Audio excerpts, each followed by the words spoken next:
When I was growing up, I had a friend who was like a latchkey kid, and he would get off the bus, and he had 2 hours to himself before his parents came home. So he'd get off the bus, he'd open the door in the house, he had full reign of the house. And we're still little, but he's like old enough to, go ahead and make himself a grilled cheese if he wants something, anything, just till his parents get home.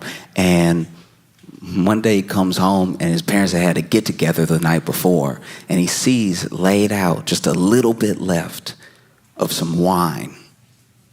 And he's like, oh wow, I know that this is grown-up juice, but I want to try it because I'm not supposed to have it, because I know I'm not supposed to have it, right? And so picks it up and he's weighing the options in his head. He's like, I could try it, but what if I get caught? I'd be in so much trouble. Oh, but I really want it. Maybe nobody will know. And he's going over and over it in his head to the point where he decides, I'm gonna just have a little sip. And he's bringing it to his lips, and then he ends up slipping it out of his hand, drops it, stains the carpet, right? So now he's freaking out because it's like, oh no, they'll know there wasn't a stain there when they left. This is all on me. And he did what a lot of kids would do in that scenario. He made it worse. He was like, the only thing, and I can understand he's a kid, but this is a mistake that I don't think I would have made. The best thing for him to do in that moment, he thought, was to make a bigger mess. And then that way, the stain won't be so bad. So he grabbed a rock and he threw it through the window.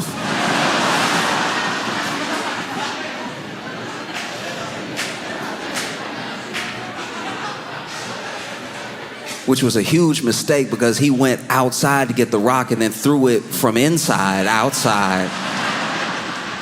He realized what he had done as soon as he did it, so then he had to go back outside, grab the rock, carefully pick up all the glass, bring it back inside, lay out the glass next to the rock, next to the stain. And then his parents get home, and when they come home, immediately they're like, oh my gosh, what happened? What happened?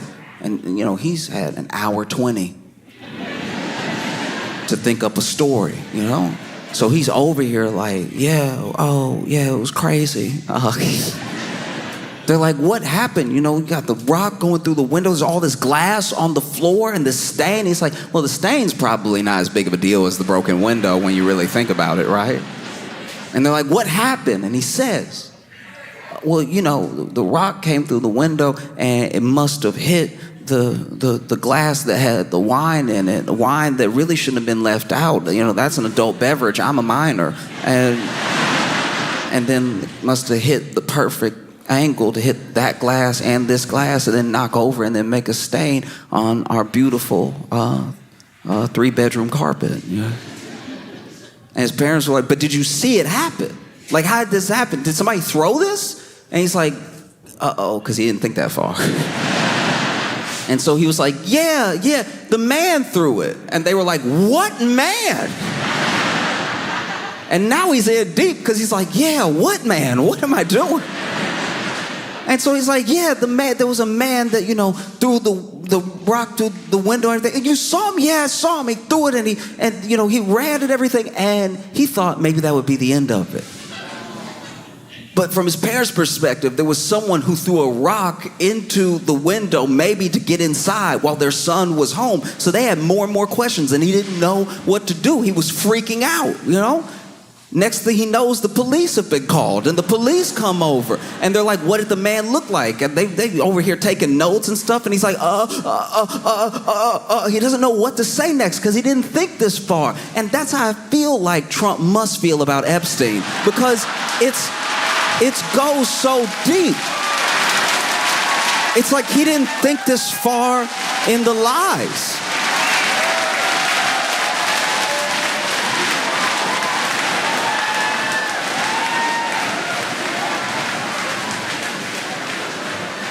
Like he just didn't account for it. He thought he could make it quiet, It's not going to be pitched as a direct and absolutely direct order from Trump, what the DOJ did. But the DOJ came out after interviews and interviews saying, oh, there's so much information, we're just trying to figure out how to put it out there in a way that's clear. Oh, there's so many files, there's a list of names, there's logs, there's a client list. After saying all this stuff in the media, the DOJ comes out and says, actually, the investigation is closed. We're not going to be prosecuting anybody else, and I think we got to the bottom of it. Thank you for your attention to this matter.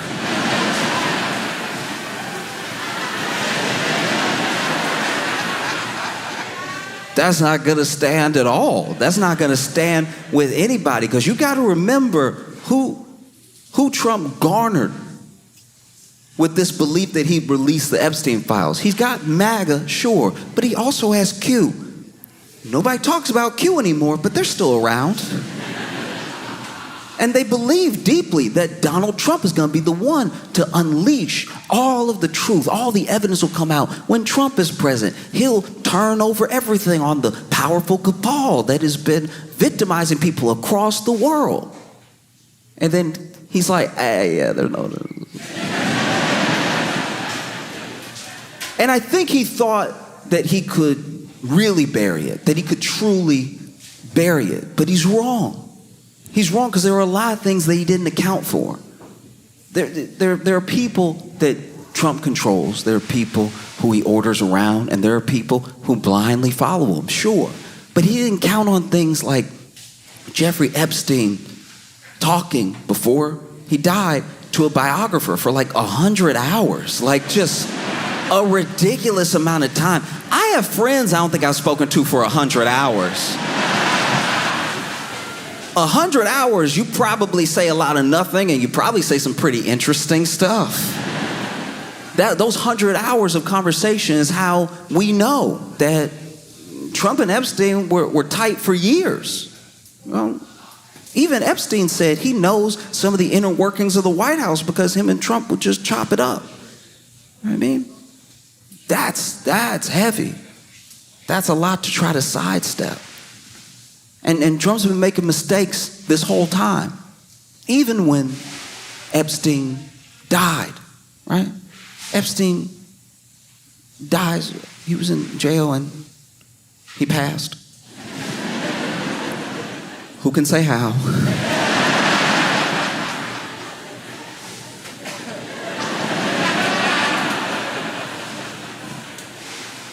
And, Ghislaine Maxwell gets, charged, has a whole trial, gets convicted, sentenced to 20 years in prison. And apparently what we're hearing now is that at the time, Trump floated pardoning her. And the people that heard that almost couldn't believe it. Why would he pardon her? That's crazy. And it's like, actually, it's not that crazy when you see the picture of all them hanging out, like, in the 90s, and they met in the 80s, and they used to fly around together. Like, that's his buddy. And he even said himself, these are his words out of his mouth, when asked about Ghislaine Maxwell during the trial, he said, oh, I wish her well. Somebody that's on trial for trafficking. Somebody with ties to you. I wish her well. And then people were like, why would you wish her well? And then they brought it up again, and Trump was like, I wish lots of people well. And we were like, no, you don't.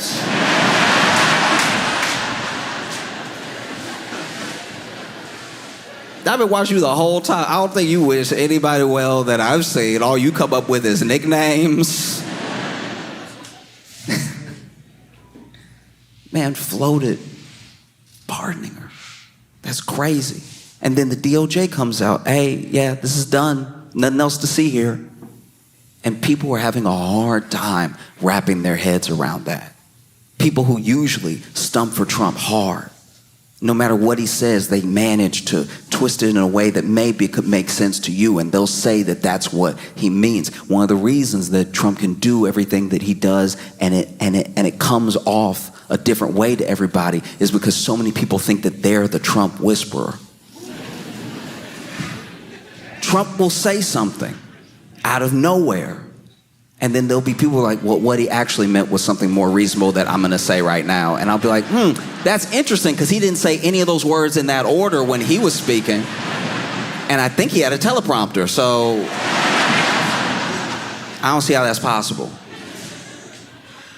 And so everybody thinks that they can be the Trump whisperer, and it's just not working this time. You see people trying to come up with why Trump, why the FBI, why the Attorney General would all of a sudden, what feels like out of nowhere, try to shut this whole thing down, right? Alex Jones, of all people, saw what the DOJ did, and he made a video crying. I think it's very important. When, when a man shows emotion, not to just ridicule him for it because it's easy. But Alex Jones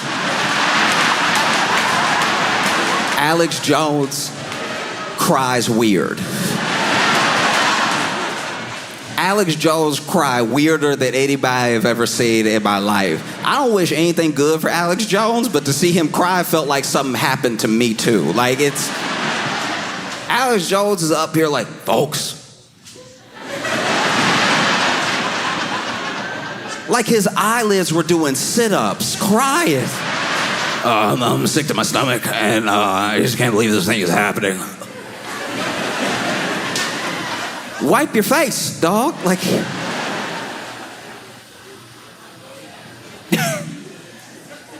and even Alex Jones trying to come up with something. He's like maybe the deep state got to him, and the deep state is like in his body, and that's why he's doing this stuff right now. And then he'll be back to normal after he has one of my protein shakes. You can go to my website and buy frog protein for $19.99.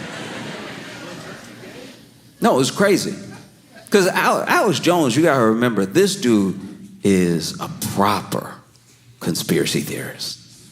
Old school. There's something deeper behind everything at all times. And I'm not talking about like chemtrails. I'm not talking about like government operations. There's something deeper behind everything that happens all the time. Hillary Clinton went on The Tonight Show. Pretty sure this was on The Tonight Show, and she was trying to open a jar of pickles, right? I don't remember what the bit was, but that's what was happening. And Alex Jones pulled it up, and right after she opened the jar, he was like, you see?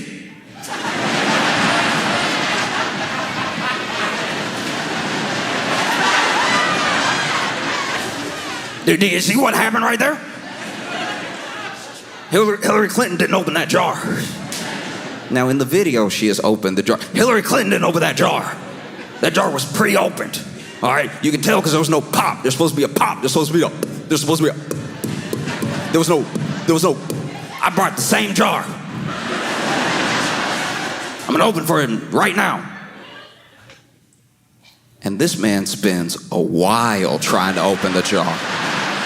He spends an uncomfortable amount of time trying to open the jar. I think at one point he even had a rag too. You know, like those kitchen tricks you use? He over here, you know, sometimes you like tap the top of it, you like.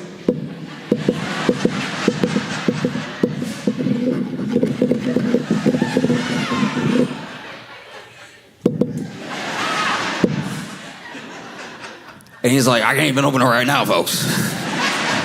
That's how you know this thing right here, she didn't open that jar. So imagine Alex Jones on Epstein. You know? I just think about the way that MAGA has been reacting. Because it is a full-on revolt. Truly. It's a thing that they cannot fathom is happening.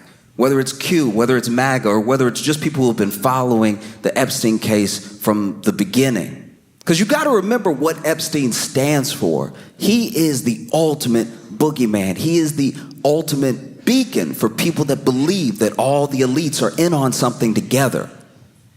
And it's easy to make him that because he had an island, billionaires were flying around, people went to him for tax advice and for law advice. He was this financier, even though I don't think he had a law degree and he wasn't a CPA. So it's like, what are you doing with people's taxes that you helping? And so this dude, he represents a lot. He stands for a lot in conspiracy theory world and in just the regular world. This is someone who has ties to billionaires, to royalty, who come to him for horrific acts. And now you're telling us, there's nothing else to see here. There's nothing else to see between, me and him especially. There's nothing. Don't look. Stop. Stop. Stop. Stop. And so then Trump, for his part, is watching this whole thing go down, and he's watching people argue about it in front of him, people who are, in his administration and on his side, argue about the best way to handle it, going back and forth. Pam Bondi, Dan Bongino, Cash Patel, all names that sound like they're about to be called down on The Price is Right. All three of them are constantly going at it because then, Bongino is upset with Pam because he thinks that Pam overpromised and underdelivered and everything. Why would you even say that this stuff was coming unless you had a plan? You were just talking in front of the camera. And then Pam is going back at him, and Trump's watching this whole thing. And then in a press conference, they even asked him, they actually asked Pam Bondi a question about the tapes and the DOJ's memo and everything. And Pam Bondi was ready to answer. She was about to speak, and Trump interrupted her. He was like, hey, look, are we still talking about this guy? Why? Years. Why? Everybody's talking about this dude. What's the point? You know what I mean? It's just, I'm sick of this for you, Pam. You don't even feel like answering, do you? And Pam didn't catch. She wasn't quick enough. She was like, no, I don't mind answering. And I know Trump had to be sick when that happened. It's like,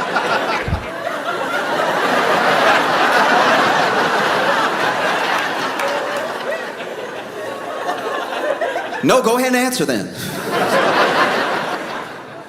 And, Pam Bondi talked about how they had released a lot of stuff, because there's a difference between releasing evidence around a case or releasing vital information or declassifying things and then releasing stuff, right? So they released a bunch of stuff to look like they were releasing something. They released the videotape of the night that Epstein got up out of here. And the problem with the tape is that it's always been talked about as if there was a tape of his cell that would prove definitively that nothing untoward happened, right? But the tape isn't of Jeffrey Epstein's cell with him sitting there and everything. It's of a hallway. And you're giving a tape to conspiracy theorists. They're gonna do some extra looking. There's 10 hours of tape. But there is 61 seconds missing. I don't know how long it takes to kill somebody. But if there's 61 seconds missing, I'm assuming that it takes 50 seconds and gives you 11 seconds to get down the hall. And I'm not even saying that's what happened, by the way. I'm just saying 61 seconds, that's weird. And they asked Pam Bondi about it, and Pam Bondi is like, look, it's a very old system from the 90s where the tape resets at midnight, so it takes a second to reset, and that's why 61 seconds are missing. And I had a lot of questions. I had a ton of questions. One, my first question, didn't even concern Epstein. My first question was, why are you telling everybody that? Because that is very valuable information if you're a prisoner in that.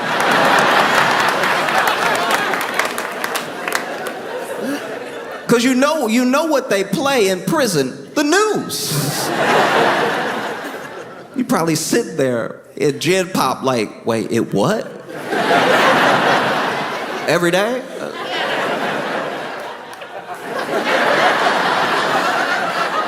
I gotta go take care of something. So she says, look, this is the way that system works. So we're actually gonna be supplying more video footage to show that there's a minute missing every night. And I was like, why would you say that? The people in prison can hear you. But also, that's a pretty bad system.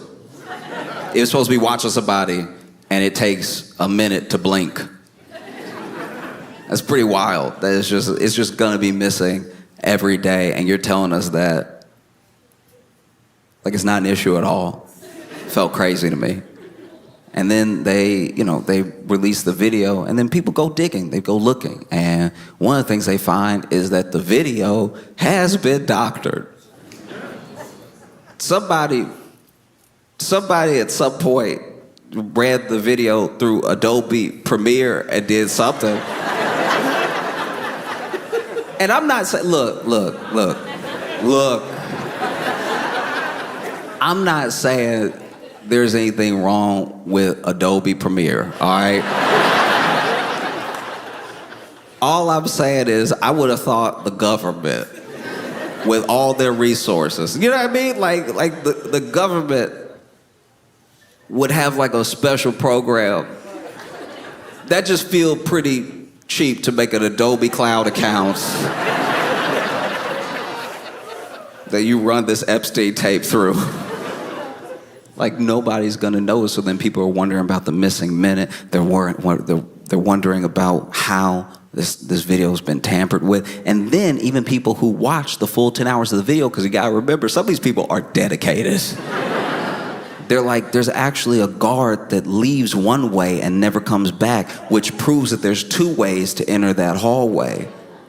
And I was like, oh man, he's so screwed. Trump, he's very good at creating a distraction, and he tries. He did his best. He said that he was gonna revoke Rosie O'Donnell's citizenship.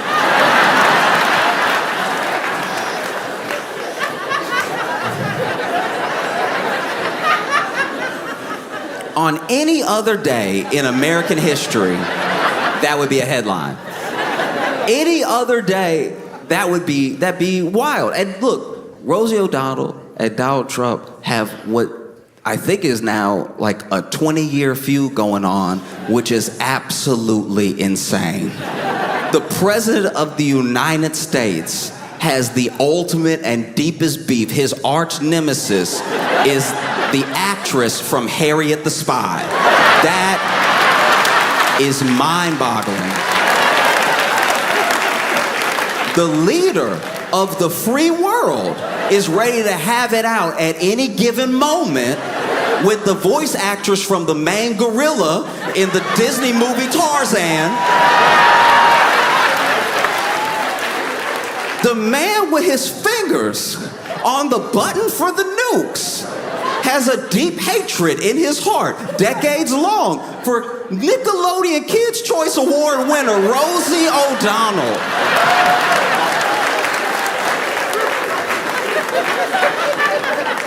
This is an unacceptable timeline. That is crazy. I don't even know what Rosie O'Donnell did that day. Like, I don't know what even brought it up. But he says, I'm thinking about revoking Rosie O'Donnell's citizenship. If Ireland wants to keep her, they could have her. And any other day, this would be the story. He knows that.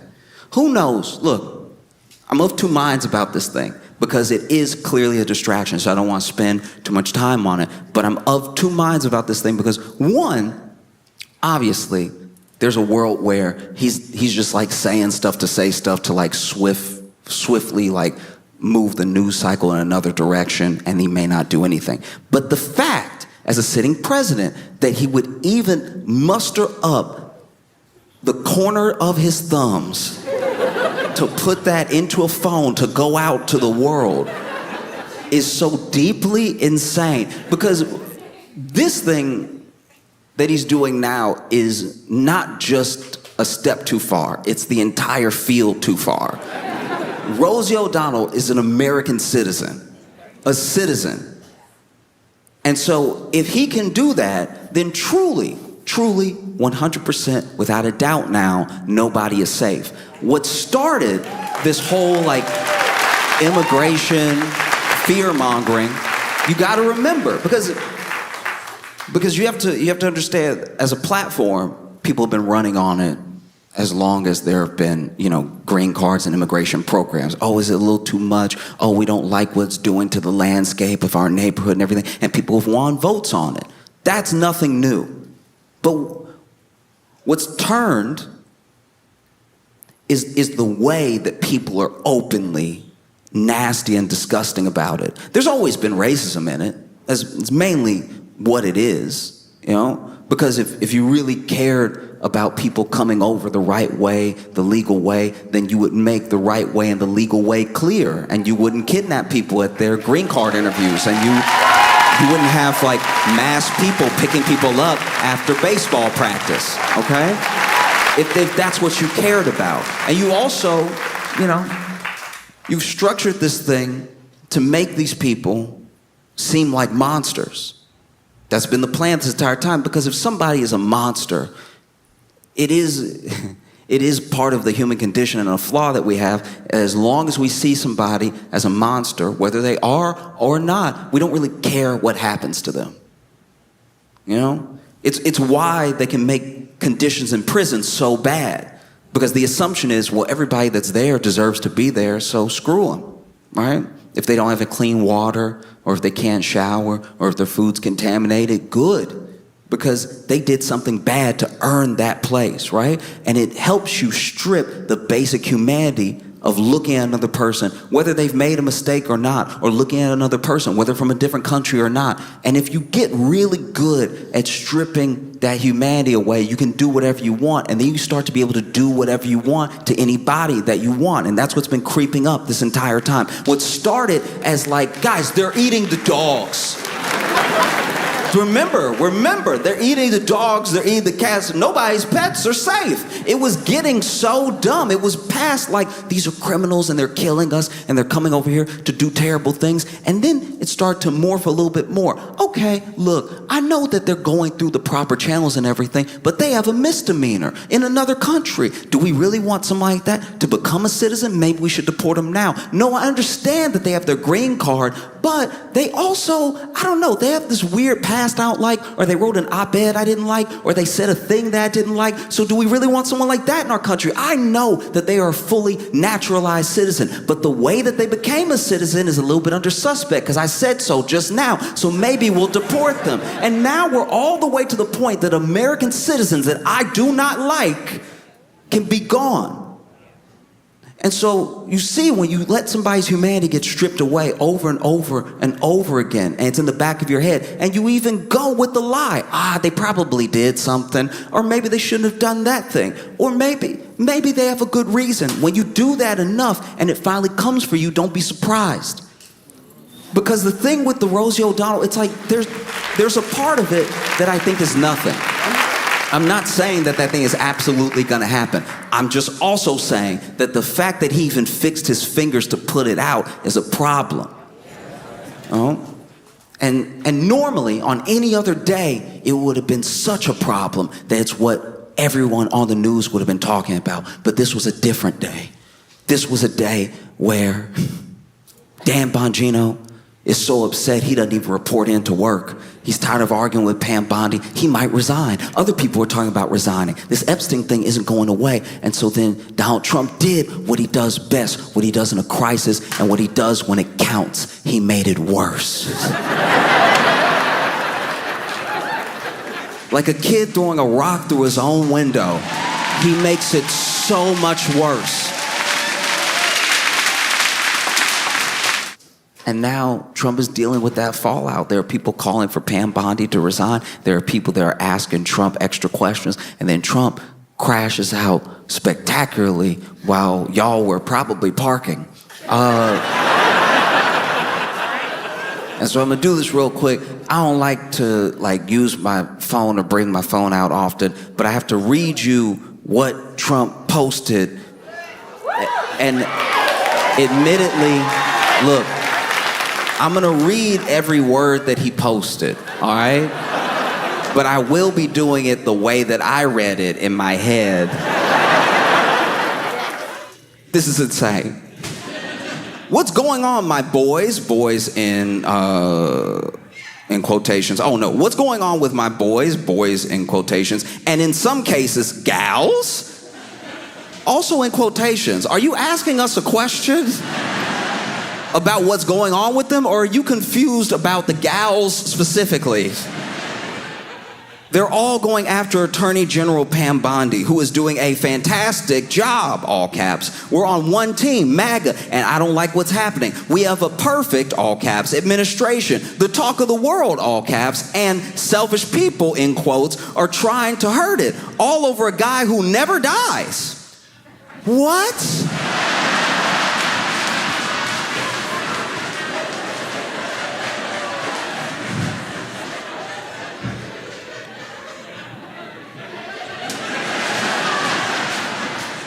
I'm not saying that Trump killed Epstein. I'm not saying that at all. I'm like specifically not saying that. I need you to understand that I am explicitly not saying that Trump killed Epstein. I'm just saying that if I was like driving in my car and I hit somebody and I somehow got away with it, but I saw them every time I closed my eyes, I'd be like, this guy never dies.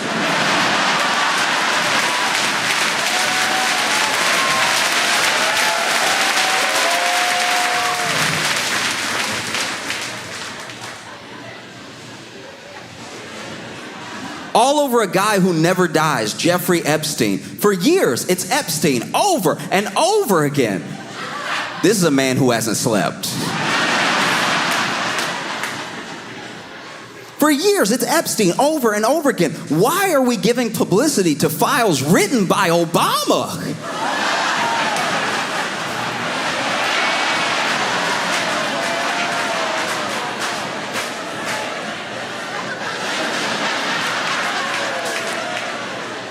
You know what's so good about files written by Obama is that Trump was sitting there knowing he know Epstein. Trump knows Epstein so well. They were friends. Trump lived so close to Epstein in Florida that Epstein had to knock on his door and let him know he was on the sex offender registry. Like, that's how close they lived together. He knocked on the door, was like, hi, the court has ordered me to notify you that I'm in the area. I have been convicted of a few crimes, and I left my suit jacket over here last night, so. That's crazy. By Obama, and it's a list. It's a list. It's, why are we giving publicity to files? You know what it also is? This man was sitting here knowing that he knows Epstein. He's sitting here knowing that this looks very bad. And he did the DOJ thing, even though it's not directly tied to him, even though the president isn't allowed to interfere. He clearly did the DOJ thing where he told them to shut it down. And now people are rebelling against him. And he's sitting there like, how can I make it DEI?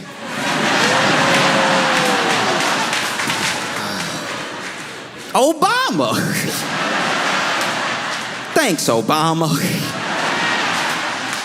Why are we giving publicity to files written by Obama, Crooked Hillary, Comey, Brennan, and the losers and criminals of the Biden administration?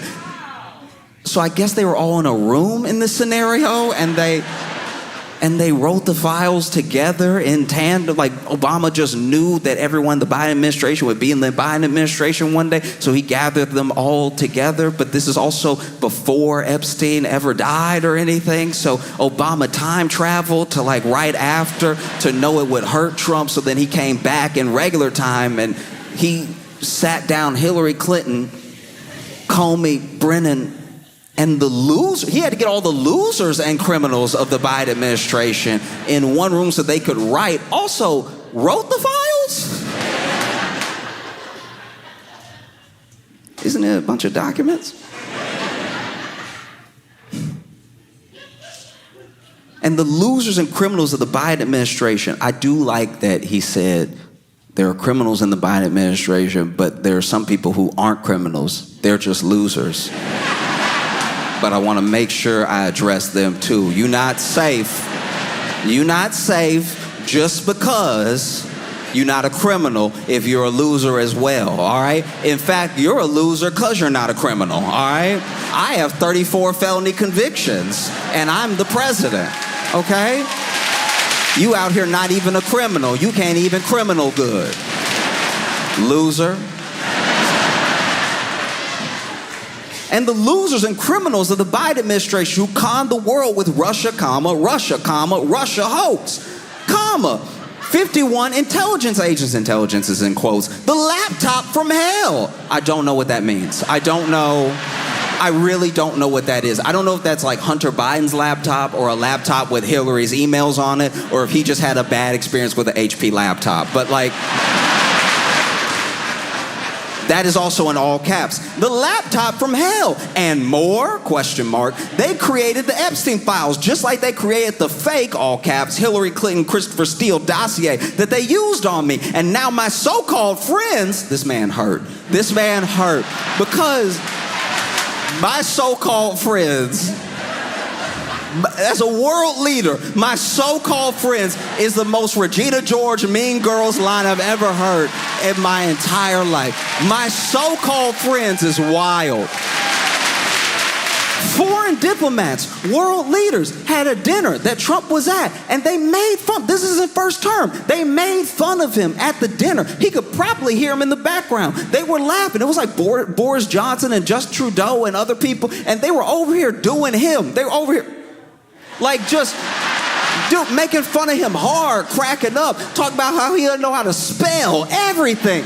They were getting him good. They were roasting him. And then this man comes back to the U.S. and I'm pretty sure it was Fox News that played the tape that somebody got of them making fun of him, not with a bunch of audio, and his head was down a little bit. You could tell his feelings were hurt, for real. And he was looking down and everything. And he just said, yeah, I didn't know that, like, they were, like fake like that or anything. Even in that moment, he didn't say my so-called friends.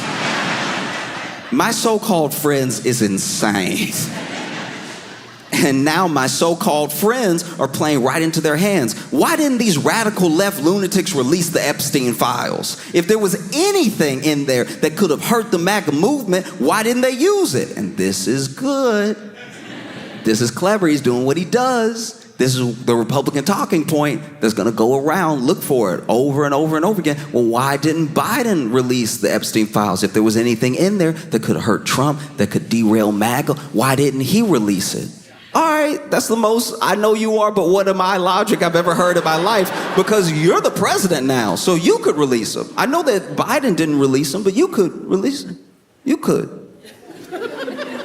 You could release them if you wanted. You could, like I dare you. I was just saying, like, I dare you. I bet you won't. I bet you're too scared. I bet you won't.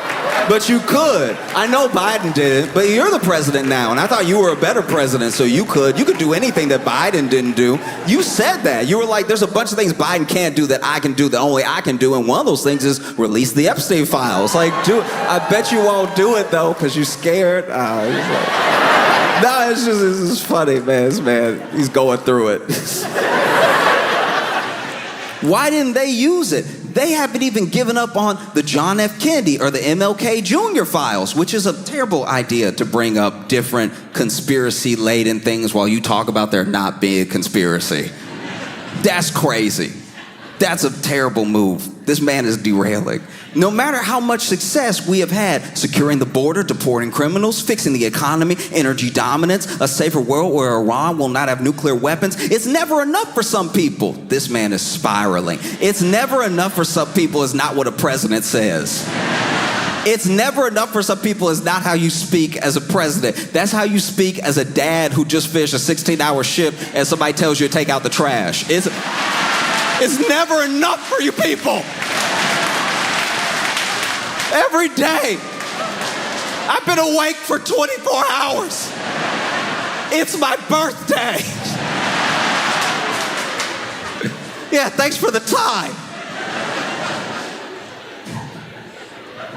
It's never enough for some people. We are about to achieve more in 6 months than any other administration has achieved in over 100 years. And that's true. That's true. We're all going to die.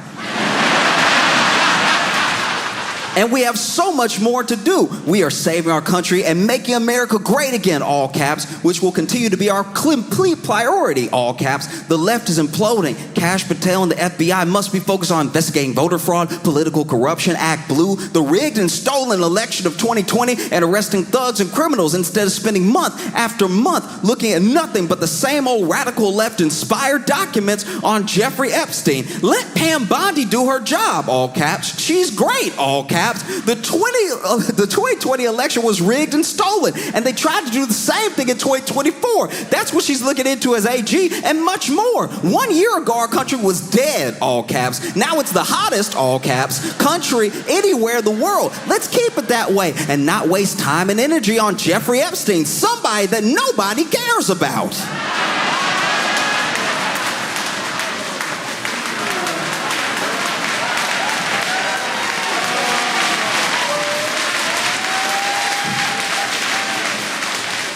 Thank you for your attention to this matter. There's a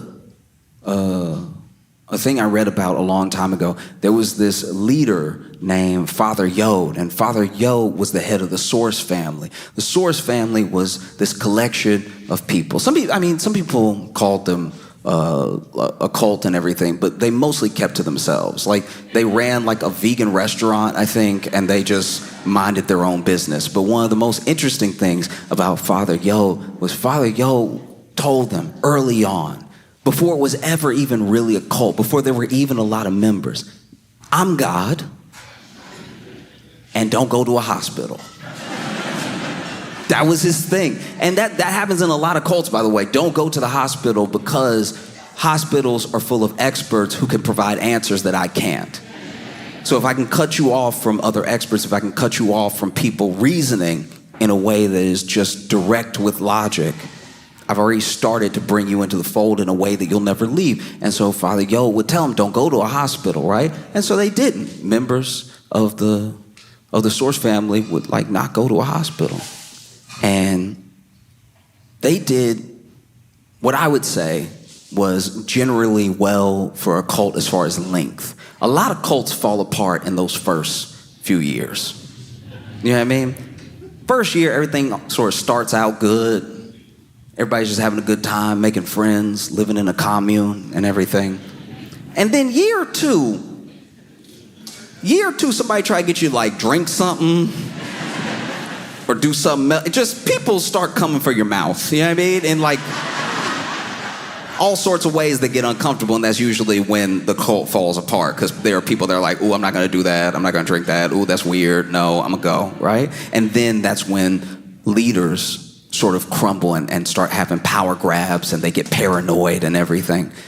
This didn't really happen, at least from what I read, to the Source family, Father Yod, and they stayed together long enough that there were members of the community that started coupling and even having children. And it got to the point where they were about to have the first baby born into the Source family, but they can't go to a hospital. They can't go to a hospital, and something feels wrong.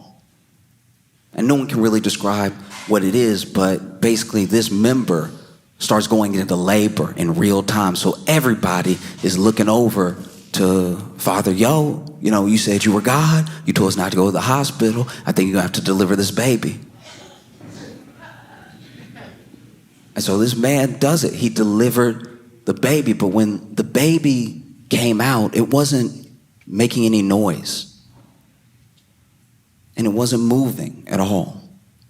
And people started crying. Everyone was devastated. There was so much joy around having a new person in the family. And Father Yod, he did something. I don't know what he did, but the members described it as him just clearing the airway gently a little bit, and out of nowhere, after all that silence, after no movement, the baby cried. And it started moving. And if he thought he had followers then, if he thought that they were believers then, we don't need a hospital. And it got to the point where one day Father Yo was like, you know what? I'm done with this whole like earthly thing. I'm tired of healing y'all and everything. Everybody coming up to me all the time. I got a cold. Because that's what he would do. People would like have a cold and then he'd be like, blah, blah, blah, blah, and then they would still have a cold and they just get over it in 2 weeks because it was a cold, right? But then when they finally got over the cold, he'd walk by and be like, did it? And it's like, all right, well.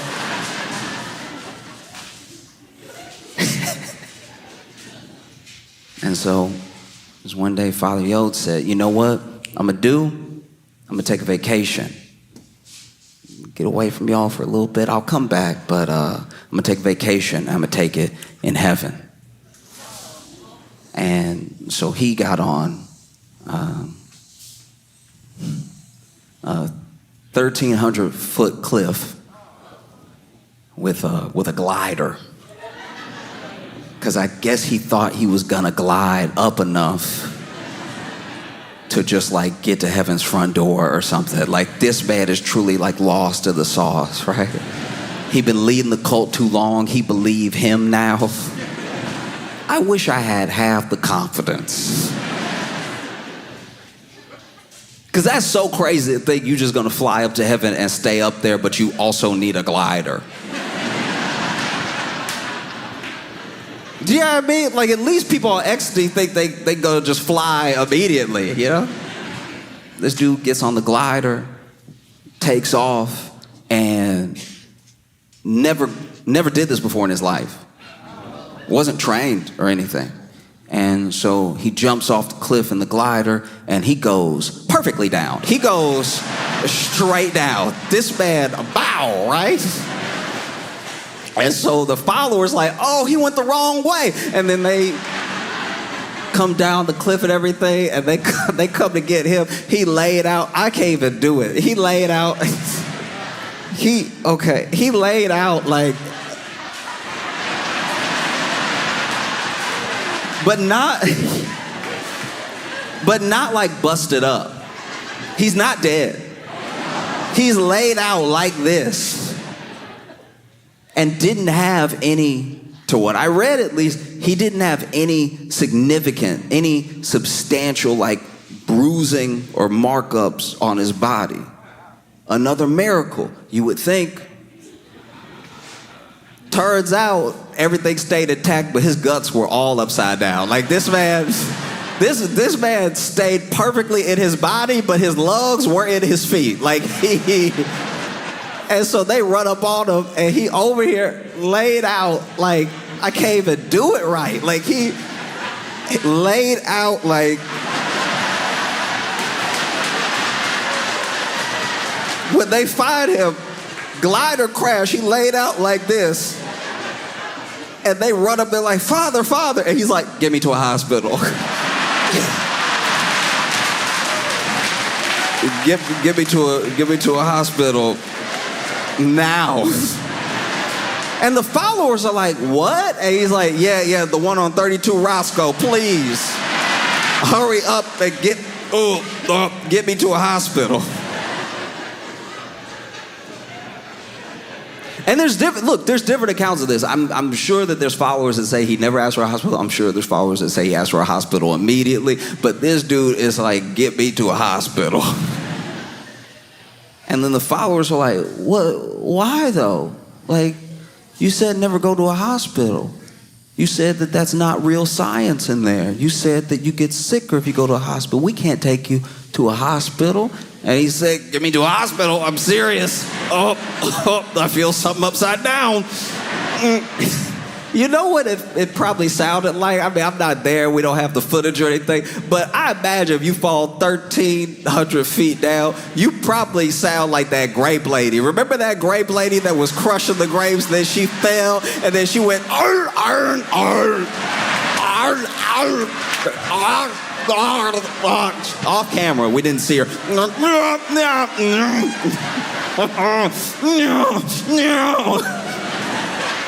Because I'm sure when he said, get me to a hospital, they really didn't understand what he was saying at first, because he was like, get me to a hospital. Get me to a, I think my spine behind my balls. Get me to a hospital.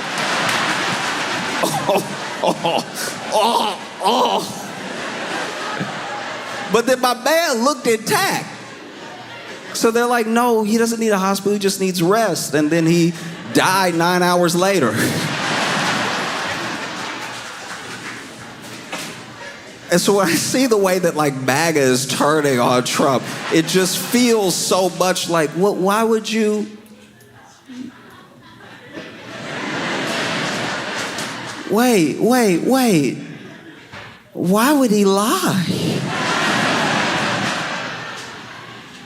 He really doesn't understand. Trump truly doesn't understand why this thing won't go away. And it's because he doesn't understand people, you know?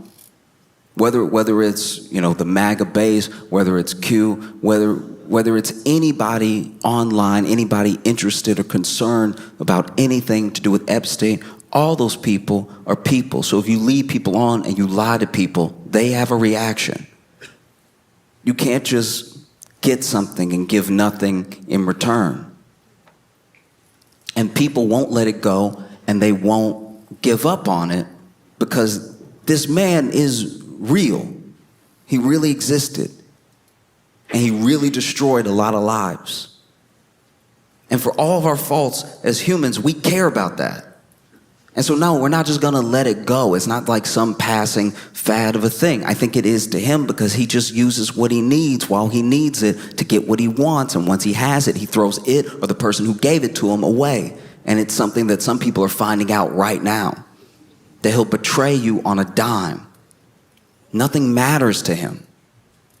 Because if this thing doesn't matter to him, then nothing matters to him at all. There's no way around it. People care because vulnerable people were victimized for a very long time. And whatever part you had to do with that, it can't be covered up, because there's nothing that screams, I'm in the Epstein files, like, stop looking for the Epstein files. One thing that I thought was incredible, one thing that put a smile on my face, was when Rosie O'Donnell responded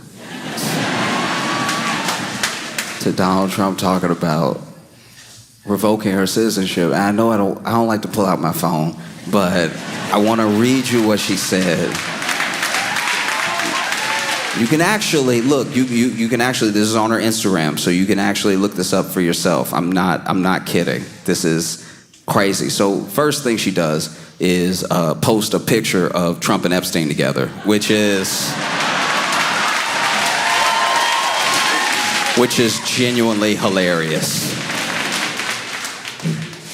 And is Rosie O'Donnell posted in the caption, "Hey Donald, you rattled again? 18 years later, I still live rent-free in that collapsing brain of yours."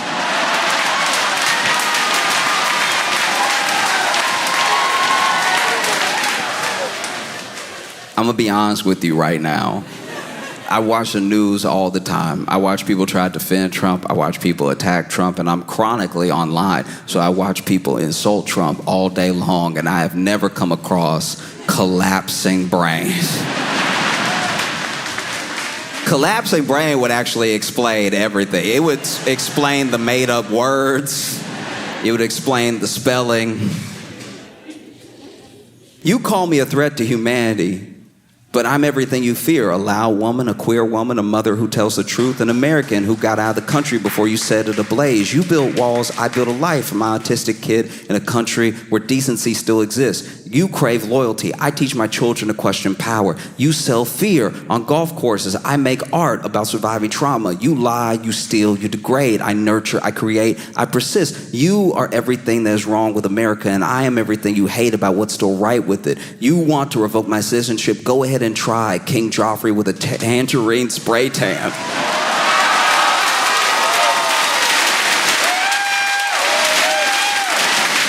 Jeez. I'm not yours to silence, I never was, and then it's the Irish flag signed Rosie. And if I'm being honest, I just never expected,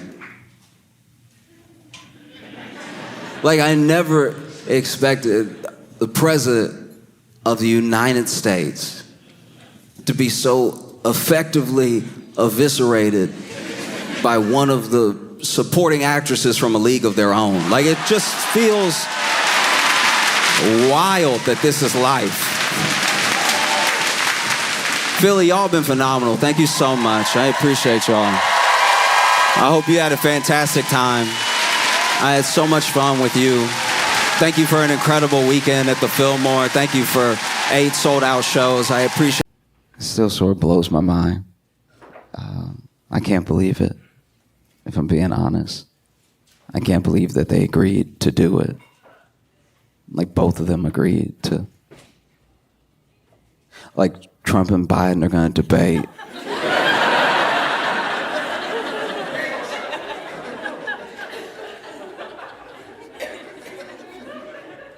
They both agreed to debate.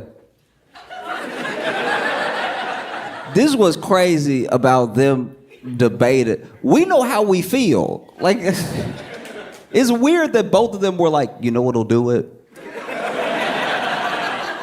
You know what'll lock it up? If I talk one more time. That's what the people want, you know what I mean? They want to see me at the booth. That's what. No, it feels crazy. There will be, I can only tell you this. It's months away, I'm sure. But whenever it happens, the only loser will be us. We will.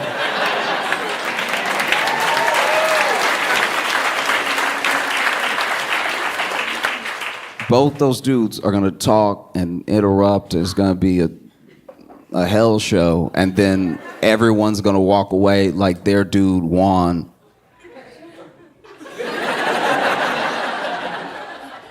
And I do my best to be honest with you and be honest with myself. It does make me nervous, and I think everybody's nervous. I think all parties involved are nervous. You know, I'm nervous for Biden to debate because I'm nervous when Biden talks.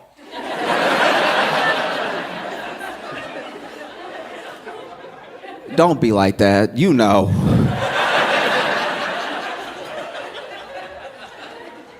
You know what I mean? I think this is the best way I can relate it. Because Biden starts sentences ambitious. The way I relate to how Biden talks is when I first moved to Chicago, right? I didn't have much.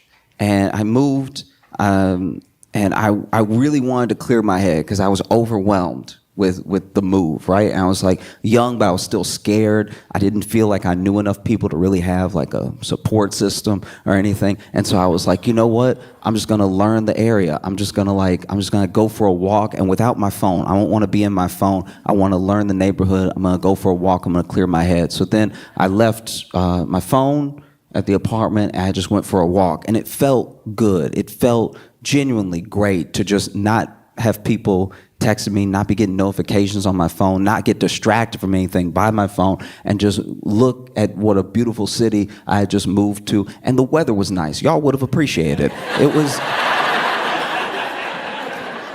was very sunny. All the white people were smiling at me. It was, you know, black people too, but just there's a certain, I don't know. And, you know, after a while, 10, 20 minutes, I don't know, I didn't have my phone. So I don't know how much time had passed, but I got to the point where I was like, all right, I'm feeling good, I feel better, let's go back. And I turned around and I was like, uh-oh.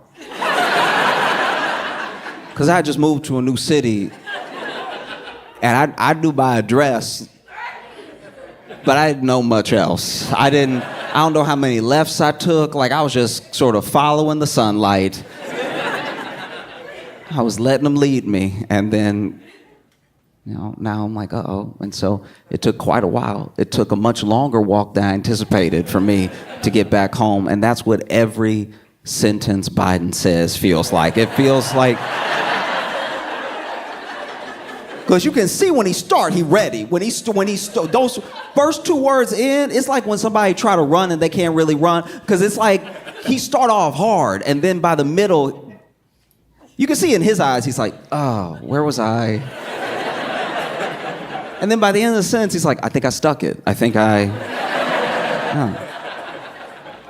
You know, so I'm nervous for Biden to talk, and I know Trump's team is nervous for him to talk, not just because this debate is going to have certain stipulations, like they're going to cut his mic if he goes over time. There's all this stuff. I think that genuinely Trump's team is like, he's finally going to say it.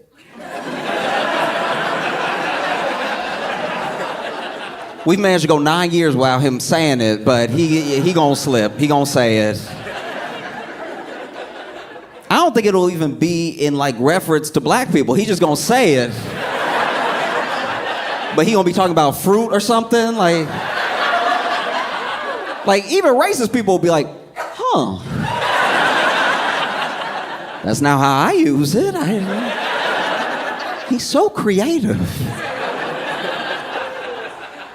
I will say, you know, people go on and on about Trump being racist. That man is way more weird than he is racist. Trump's racism is like here. His weirdness is top notch. Because, like, I got to watch a lot of the news. For work, I have to watch a ton of news. I have to watch not everything because it's not humanly possible, but I have to watch things over again. I have to go back. I've watched so many of his rallies, right? I've watched a ton of rallies. And he has a thing at his rallies where it feels like a wrestling match. I can understand why people enjoy going. I do. I get it. Because it's politics for sport. Like, you know when to boo, you know when to cheer. It's theater, right? And he is good at it. We'd be delusional to pretend that he's not good at it, right? But every once in a while, even he won't know what should be next. Like, I was watching this rally where I think he was going on like immigration, then he was going on like finances and Wall Street and stuff, and then out of nowhere he just started talking about the water pressure in America.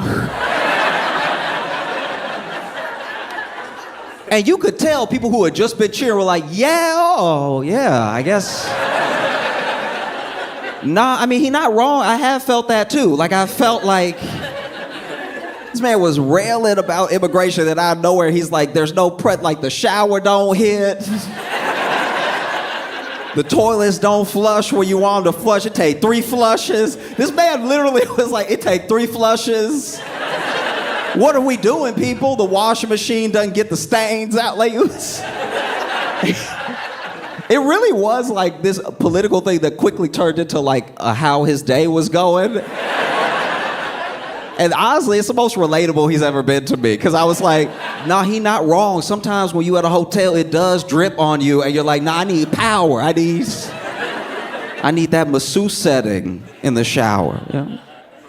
This has bothered me for a long time, and I know nobody cares because it's like barely topical anymore, but there's a case against Trump, one of many, right? There's a case against Trump with the classified documents. Now, a lot of people say that it's going to get thrown out. A lot of these are probably going to get thrown out, right? But the classified documents case, I don't have proof. I like to think I'm not like a conspiracy theorist or anything, but for real, I don't have proof. So what I'm telling you is me just talking to y'all because we're friends, okay? So I'm just telling you what I think. I'm not telling you that like the prosecutor can even pull him up on this. I'm just saying that this is what I think, right? So the classified document, he basically, in case you don't know, took a lot of documents with him when he left the White House, right? And they went to Mar-a-Lago and retrieved a bunch of them. And they were in all sorts of different rooms. Like, they were in the closet. Some of them were in the bathroom. There's all this stuff like that. Now, the speech that he gave, the rally he gave that I was talking about before, was towards the end of his presidency. And I think this is what I think happened. He started bringing up the water pressure. I'm pretty sure he tried to flush documents that day.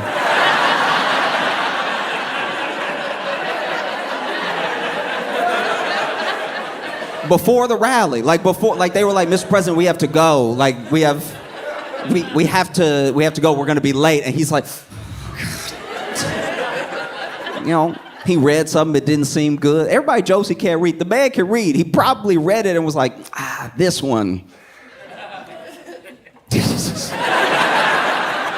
And then he flushing, and because it's printer paper, it doesn't go down like toilet tissue. So then after the third flush, it's not going down. He's like, this country is doomed. All right, this should have been gone down. And so then when they went to Mar-a-Lago and there were all the documents stocked up to the ceiling in the bathroom, people were like, why were there documents in the bathroom? I think that those were unflushed documents. I think that... I don't have any proof of what I'm saying. Take it all with a grain of salt. We're here to have fun. But no, I do think Trump's team is a bit nervous because the agreement for the debate had like very specific stipulations that like some people were saying were fair, some people were saying were deeply unfair and everything, but a lot of it just doesn't play to what Trump is good at. You know what I mean? Trump is good with a crowd, and they didn't want to have a crowd, stuff like that. And I don't know. As much as I, pick on Biden about talking, Trump has his stuff too. Like, I remember that time he tried to say origins. In case you haven't seen the clip, it's phenomenal. Basically, it's rough, because I'm not even kidding, I'm being real with y'all for a second, I did feel bad for him in that moment, because you can tell he know the word. You can tell he's trying to say orange, or he's trying to say origins, and he keeps saying oranges. But he doesn't mean to. It's like when you keep texting the same auto-corrected word, and you don't mean to, you know what I mean? Like your friend texts you something crazy, and you try to text back like, fuck, and then you end up texting back duck, and then you text duck again. And then you text duck one more time. And then you get upset, so you just text damn it. Like, that's...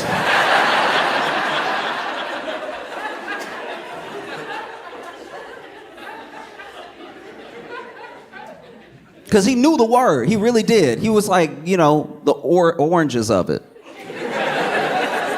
And you can tell he got a little embarrassed because he know he on TV and everything, and so he tries to back up. He's like, the oranges.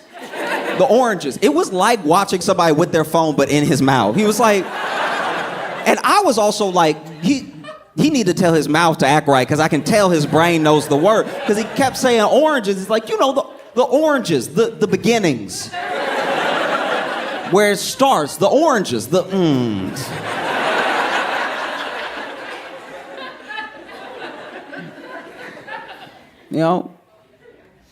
One thing I wish we would have got more of, because it was spectacular to watch, was a real, Trump versus DeSantis. We didn't really get it. You know what I mean? Like Trump just started smoking him off his swag, and then DeSantis dropped out. But I want them to go. I want them to debate. That's what I want to see. That's what the world needs. Those two debating, getting at it, and not about policy or anything, because honestly, they both have shots for each other that would go harder than Kendrick and Drake.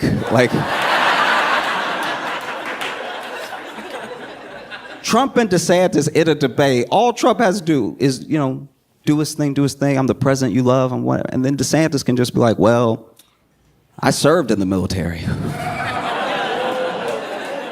Where were you? There was one roast that Trump got in on DeSantis that was particularly spectacular. It was fire, right? Because everybody was making fun of DeSantis for wearing heels, because we couldn't tell if he was wearing heels or not, because he always was like, his height is weird. There's pictures where he's next to people and he's taller than them, and then there's pictures where he's next to other people who are the same height as the other people he was taller than, and he's the same height as them. So people were like, he's wearing platform shoes, he's gotta be. And then Trump, ooh, it was cold. It's one of the coldest things I've seen him do in a long time. So Trump was explaining the shoes out of nowhere at a rally for no reason. Nobody said anything. He was talking about infrastructure. He was talking about how bad Biden is. And then out of nowhere, he was like, and have you seen DeSantis' shoes? They're weird. When he said they're weird, I paused, and I went and popped some popcorn because I was like, he's about to light him up. And then this clip did not get passed around as much as it should have, but basically he was describing the shoe, and he was like, you can't tell it's a platform shoe because it's a heel inside. Like, Trump has trouble with the word origins, but he roasted this man so articulately. Like, just... He was like, no, there's a platform within the shoe, so it looks flat at the bottom, but up top, you know, he's on his tiptoes, and you can tell when he walks, I'm not even kidding, Trump did this, you can tell when he walks because he goes like this.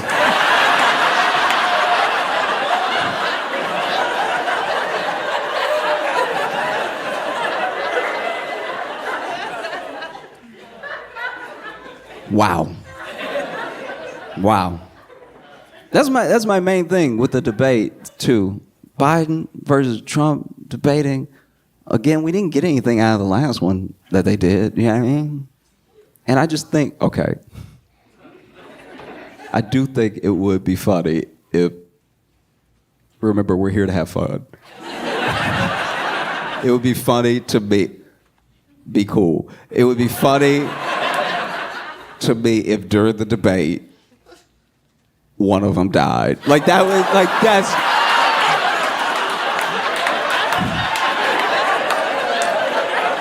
I see some of y'all, no. We're here to have fun.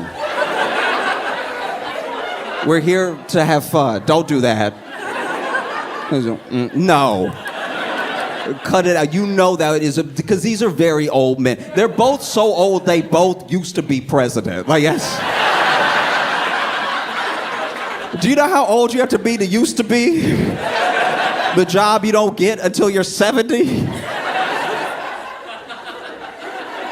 That would be very funny if mid-debate one of them just tip and die. And then the other one's like, I rest my case.